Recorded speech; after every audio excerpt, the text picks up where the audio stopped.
This has been the greatest Rugby World Cup first round ever. And yeah, look, I know it's taken this long. I haven't really had a shave since the start of it, and I guess that's one gripe I have with the Rugby World Cup right now. The format, which has been around for about 20 years, probably needs a bit of a tweak now, given that I think there's clearly more than eight really top teams. Yeah, so one idea I had was maybe expanding it to 24. You have six pools of four, kind of bit, and then you kind of sort of make it like the FIFA World Cup. And then you have the top six winners and the two best runners up to go to the quarterfinals. Or if they wanted if they wanted a round of 16, although I'm not sure how that worked with six pools. But look, it's been an amazing Rugby World Cup so far, and we're not even in the quarterfinals yet. And that promises to be something great. I'll talk about that in a bit more. But look, um, every single game has had something to talk about. Look, I mean, obviously your New Zealand's versus Namibia's. It was never gonna, there was really only one outcome there. But look, there have been a couple of surprises. Look, I mean, I know rugby fans have talked up the likes of Uruguay, and Portugal, that they're not the minnows that they might have been in the past. But I think this is sort of the first time that we've really seen them on the world stage, and it's just been so refreshing seeing like Uruguay. Echeverry is an amazing player. Portugal getting that result against Fiji, which of course, I'm sure Australians would have wished that the Portuguese hadn't kicked it out, because if they'd scored another converted try, then Australia would have gone through. But of course, Portugal carrying out the win. And look, I mean, it has been a really, really, like, it's good. Yeah, I think the one thing that has been great is, look, all the teams are trying to play open, expensive rugby.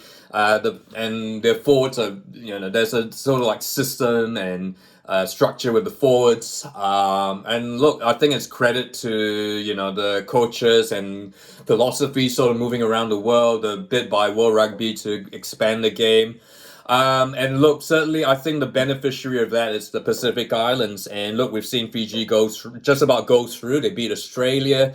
No, I mean, they had that shock loss against Portugal, but really, look, they've still had a tremendous tournament, and deservedly going through to the next round. Samoa nearly had that shock win against England, and Tonga have been pretty competitive as well. And you can see sort of the elements of play, and I think in the last couple of years of Pacific Island rugby, I think you found that there's really not much structure and coaching, but I think helping them play in Moana Pacifica alongside has definitely helped, and the Fijian Drua. And also, of course, a lot of these players now either might have played for the All Blacks or Wallabies. Your talks like your Lim Soponga, or as or no, that's actually Limo Sopoanga. I mean, he's not my. I mean, not Lim Sopoanga. I love that, by the way. Lima Sopoanga, of course. Probably the one of the unluckiest All Blacks ever. I'm glad. It's pleasing to see him really doing well in that number 10 jerseys for Samoa. You're seeing your likes here, Fritz Lees for Tonga, Charles Piutau, etc. Look, so I think that has really, really, really been the boost for Pasifika rugby. And look, I think if we could get that competition expand, the groups, and then maybe talk about, I don't know if the Rugby World Cup's ready for 32 teams yet. I think it would just thin it out too much. So I think 24 is probably good. And then certainly opens a chance. And I think, you see it like to Scotland. I mean, I think the other travesty, of course, is having that draw so early in the 4-year cycle, where as a result we have like the top three of the top five nations in one group: South Africa, Ireland, and Scotland. I mean, it's a travesty that Scotland aren't gonna have a chance even to make the quarterfinals. So that's I think that's one thing that will need to be fixed. And of course that leads to another problem in the quarterfinals. So, but yeah, look, I'm gonna obviously we're quarterfinals ahead. I'm gonna do separate videos about the disappointments of the Rugby World Cup. I mean, certainly talk about the All Blacks. Do they have a chance against Ireland that's coming up? But yeah, and but look, it has certainly been a tremendous opening round to the Rugby World Cup.